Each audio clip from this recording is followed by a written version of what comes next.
Well, I'm very happy that we have this opportunity now, when at the end of the project, to discuss with the representatives of the different companies the findings of the group.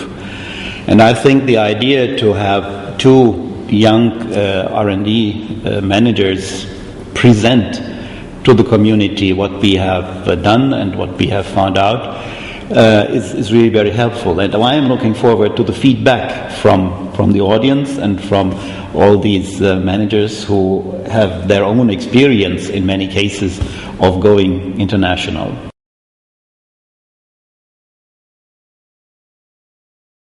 Well, I had the pleasure to co-chair that with Leopold de Middelheer, so he is the president of EIRMA, and we were colleagues when we were vice presidents, both of them, so we knew each other, which is, I think, a good starting point for having a co-chair and working together.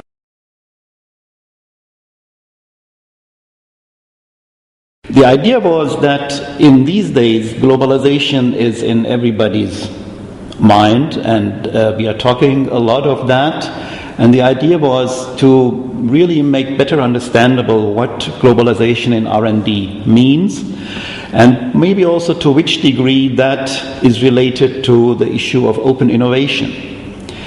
And we decided to go into one of the BRIC countries, BRIC meaning the developing world, Brazil, Russia, India and China. And finally we decided to take India as one learning object, if you like, and to be able to compare that to the situation in Europe, we made a visit to Poland, and after that we went to Bangalore in India. We selected Bangalore because that is the innovation hub, or one of the big innovation hubs in India, and there are many multinational companies who have recently either opened or reopened their R&D labs in India. And we just wanted really to hear from the general management in these places how they think, how they feel, and it was very interesting.